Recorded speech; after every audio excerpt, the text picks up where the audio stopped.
নমস্কাৰ, মই কিমকিম বৰাই আপোনালোক সকলোকে পুনৰ এটা নতুন ভিডিঅ'লৈ স্বাগতম জনাইছোঁ। আশা কৰোঁ আপোনালোক সকলো ভালে আছে আৰু সুস্থ আছে। আৰু আজি আপোনালোকৰ কাৰণে এটা সৰু ভিডিঅ' মই লৈ আহিছোঁ আৰু আপোনালোকে ভিডিঅ'টো চাই শেষত জনাবলৈ নাপাহৰিব আপোনালোকৰ ভিডিঅ'টো চাই কেনেকুৱা লাগিল আৰু আপোনালোকে মোক সকলোৱে মৰম আৰু আশীৰ্বাদ দিব বুলি আশা ৰাখিলোঁ। তেন্তে বলক আজি গুড ইভিনিং এভৰিৱান। আৰু এতিয়া বাজিছে 6:30। মই বনাই আছোঁ এটা বস্তু। কি বনাইছোঁ আপোনালোকক দেখাইছোঁ ৰ'ব। এয়া মই ভাজি আছোঁ ৰঙালাও গুটি আৰু এফালে চেৱৈ বনালোঁ। চেৱৈ খাই কেনেকুৱা লাগে বাৰু? ৰঙালাও গুটিখিনি ভালদৰে ধুই শুকুৱাই পিনি এনেকৈ তেল আধা চামুচমান দি পিনি এনেদৰে ভাজিবচোন, খাই বহুত বেছি ভাল লাগে। আৰু ইয়াত অকণমান নিমখ দি দিব আৰু ভালদৰে লৰাই থাকিব। আপোনালোকে এনেকৈ ৰঙালাও গুটি খাই পাইছেনে? নিশ্চয় খাই পাইছে চাগে, কাৰণ বেছিভাগ মানুহে খায় এনেকৈ ৰঙালাও গুটি ভাজি। আৰু যিসকলে খাই পাইছে ন, মানে তেওঁলোকে এৰিব নোৱাৰে খাবলৈ, টেষ্টটো বহুত বেছি ভাল লাগে। আৰু এনেকৈ ভাজি লৈ লাল চাহৰ লগত, চেনি দিয়া লাল চাহ হ'ব লাগে অকণমান, তাৰপিছত খাবচোন, ইমান বেছি ভাল লাগে নহয়, বহুত ভাল লাগে। আৰু সঁচাকৈ ৰঙালাও যে গোটেইখিনি বস্তুৱে খোৱা হয় ন, গছজোপাটো খোৱা হয়, মানে গছজোপা আগবোৰ কথা কৈছোঁ, আগবোৰটো খোৱা হয়, তাৰপিছত পাতবোৰ এনেকৈ বৰ বনাই খায়, হেৰি কি বুলি কয়, বেচন দি, তাৰপিছত আকৌ গুটিটো খায় ৰঙালাওটো, তাৰপিছত ৰঙালাও বাকলিখিনিও খায়, তাৰপিছত গুটিখিনিও খায়, একো পেলনি নাযায়। সঁচাকৈ ৰঙালাও আমাৰ হ'ব নোৱাৰে কোনো। আৰু ৰঙালাও খাই কোনে কোনে ভাল পাব? মোৰ আৰু বা হ'ব আমাৰ ৰঙালাও বহুত বেছি প্ৰিয়। ইয়াখিনি এতিয়া আমাৰ হ'ব হৈছে, দেখাইছোঁ ৰ'ব আপোনাক। এয়া চাওক, মাৰ এইখিনি হৈ গ'ল। এনেকৈ অকণমান কোলা পৰিব ল'লে হৈ যাব, বন্ধ কৰি দিব। এয়া হৈ গ'ল।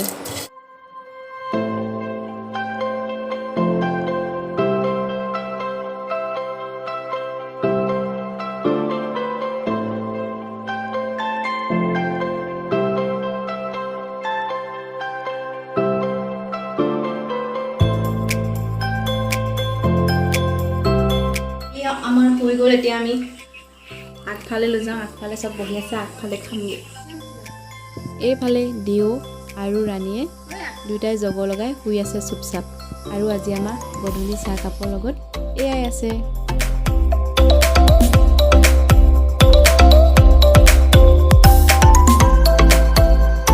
এতিয়া এইফালে মাৰ লগত টিভি চাই মই অমৰা কাটি আছোঁ। অমৰা আচাৰ বনাম আৰু ৰেচিপিটো আপোনালোকৰ লগত নেক্সট ভিডিঅ'ত শ্বেয়াৰ কৰিম বাৰু। আৰু মোক ভিডিঅ' মায়ে কৰি দিছিলে। আচাৰৰ কামখিনি কৰি হৈ গ'ল, মানে কি অমৰাখিনি কাটি আছিলোঁ যে, কাটি মেলি হৈ গ'ল। কাটি মেলি অকণমান বহি দিছিলোঁ। আৰু ইমান বেছি গৰম পৰিছে নহয়, অৱস্থা বেয়া হৈ গৈছে। আপোনালোকৰ হ'লে কেনেকুৱা গৰম পৰিছে বাৰু জনাবচোন। আৰু হেৰি কি বুলি কয়,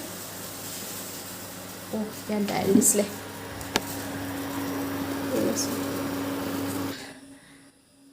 কি কৈছিলোঁ, কেনেকুৱা গৰম পৰিছে জনাবচোন। মানে এইফালে মায়ে দাইল দিছিলে, দাইলটো কুকাৰত নিদিয়ে আমাৰ ঘৰত দাইল।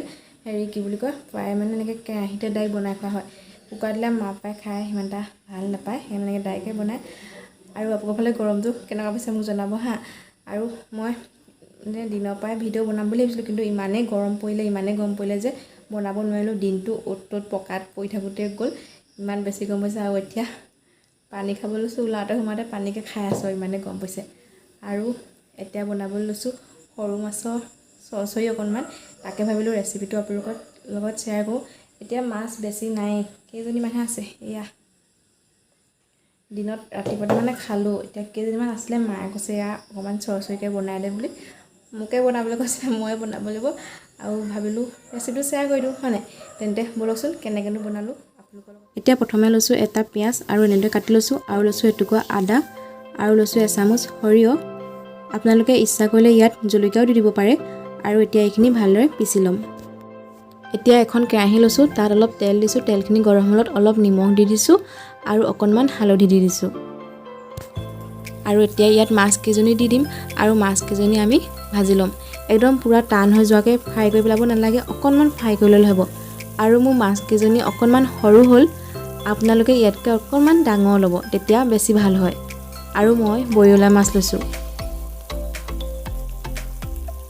এই যে মই যে মাজত যে দিছোঁ মাছজনী যে, সেইজনীমান হ'লে বেছি ভাল।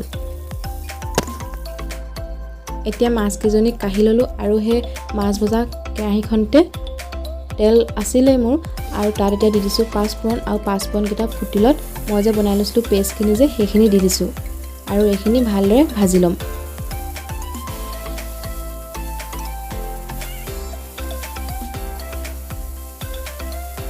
আপোনালোকে এইখিনি আমি পিঁয়াজ দিছোঁ ন, পিঁয়াজৰ কেঁচা গোন্ধটো যোৱালৈকে ভাজি ল'ব। খুব বেছি 3-4 মিনিটমান ভাজিলে হৈ যাব। এতিয়া ইয়াত দি দিম অকণমান হালধি আৰু দি দিছোঁ অকণমান নিমখ। নিমখটো চাই দিব, কাৰণ মই মাছটো ভাজোঁতে নিমখ দিছিলোঁ, সেইকাৰণে অকণমান তাককৈ দিছোঁ। আৰু এইখিনি ভালদৰে ভাজি লৈছোঁ। এইখিনি আমাৰ ভজা হৈ গ'ল আৰু ইয়াত মই কোনো ধৰণৰ মছলা ব্যৱহাৰ নাই কৰা। আৰু এতিয়া ইয়াত দি দিম গৰম পানী।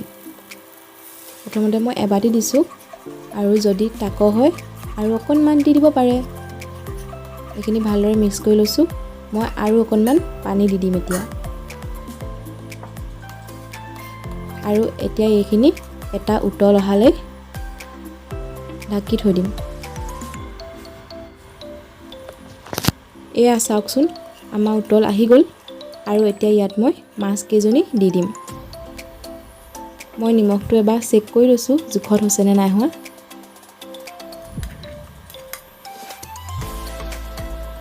মাছ কেইজনী দিয়াৰ পিছত আমি আৰু 7-10 মিনিটমান এইখিনি ভাজিলে হৈ যাব।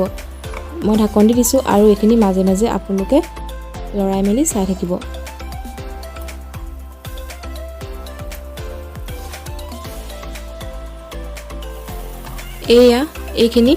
এইখিনি মোৰ প্ৰায় হ'লে মই এতিয়া এইটো অফ কৰি দিম, কাৰণ ঠাণ্ডা হ'লে আৰু অকণমান শুকাই যাবই। আপোনালোকে ইয়াতকৈ জোল ৰাখিব বিচাৰিলে তেতিয়া আৰু অকণমান জোল ৰাখিব পাৰে। মই অকণমান থুপথুপীয়া হ'লে ভাল পাওঁ, সেইকাৰণে এতিয়া বন্ধ কৰি দিছোঁ। আৰু এতিয়া ইয়াত দি দিছোঁ 2টা কেঁচা জলকীয়া ফালি এনেদৰে, আৰু দি দিম অকণমান মান ধনিয়া ছিঙি পেলাই। আৰু এইখিনিতে মই ঢাকন মাৰি থৈ দিম ইয়াৰ ধুনীয়া গোন্ধটো অহালৈ। এয়া চাওক, আমাৰ সৰু মাছৰ চৰচৰি ৰেডি হৈ গ'ল।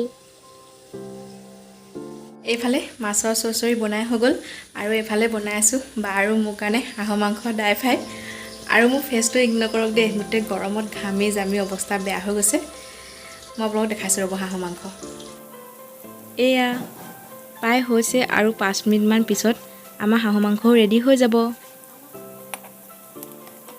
এইখিনি বা আৰু মোৰ কাৰণে বনাইছোঁ, মা পাপাই নাখায়। আৰু একচুৱেলি মাক কেইদিনমানৰ আগত কুকুৰে কামুৰিলে, সেইকাৰণে এতিয়া নাখায় মায়ে। এবছৰ নোহোৱালৈকে খাব নোৱাৰে ন হাঁহ মাংস এনেকৈ কিবাকিবি, সেইটো কাৰণে খাব নোৱাৰে। আৰু বেছি নাই বনোৱা, অকণমানেই বনাইছোঁ, মানে কালি আনিছিলে আৰু আজি অকণমান আছিলে, সেইকণতে বনাইছোঁ গোটা ভাজি কৰি। আপোনালোকে হাঁহৰ এনেকৈ জোল খাই ভাল পায় নে গোটা ভাজি কৰি খাই ভাল পাব? মই আৰু বাই গোটা ভাজি কৰি খাই ভাল পাওঁ, ইমান ভাল লাগে। আৰু গৰমত গোটেই অৱস্থা বেয়া হৈ গৈছে। এতিয়া গা পা ধুবগৈ লাগিব, তাৰপিছতে খাবই পাৰিম চাগে। গোটেই ঘামি জামি অৱস্থা শেষ। পাকঘৰত থকা মানুহবিলাকহে গম পায় ন ইমান অৱস্থা বেয়া হৈ যায় গৰমত। আৰু আপোনালোকে যে মাংসত আলুপা দেখিলে, আলুপা দেখি ভয় নাখাব আকৌ দেই। এইপা বায়ে মোক কাটি দিছে গোটেই বনাবলৈ। বা মানে আলু ৰান্ধি হয়, আলু একদম প্ৰিয়। আৰু এনেকৈ মাংসতে আলু খাই বহুত ভাল পায়, সেইকাৰণে মোক এগালমান আলু কাটি দিছেহি বনাই দিবলৈ। এয়া আজি আমাৰ ভাতৰ থালি ৰেডি হৈ গ'ল। আৰু ভাতত আছে এয়া ড্ৰাই ফ্ৰাই হাঁহৰ, আৰু আছে মাছৰ চৰচৰি, আৰু আছে অকণমান দাইল। এয়াই, মই এতিয়া খাই লওঁ। আজিৰ ভিডিঅ'টো ইমানেই। আশা কৰোঁ আপোনালোকে ভিডিঅ'টো চাই ভাল পালে। আৰু আচলতে ভিডিঅ'টো মই কালিয়ে কৰা হয়, কিন্তু কালি ৰাতি ভাত খাই থাকোঁতে বহুত ডাঙৰকৈ বতাহ বৰষুণ আহিলে, আৰু সেইকাৰণে সামৰণি মাৰিবলৈ থাকিয়ে গ'ল। আৰু আজিয়ে সামৰণি মাৰি দিওঁ বুলি ভাবিলোঁ। আৰু আপোনালোকৰ যদি ভিডিঅ'টো চাই ভাল পালে তেন্তে like, comment, share and subscribe কৰি দিব। আৰু কাষতে থকা বেল আইকনটো প্ৰেছ কৰি অল কৰি দিব। তেতিয়া মই বনোৱা ভিডিঅ'ৰ ন'টিফিকেশ্যনবিলাক আপোনালোকে পাই থাকিব। তেন্তে আজিলৈ আহোঁ, সকলো হেপী থাকক, বাই বাই।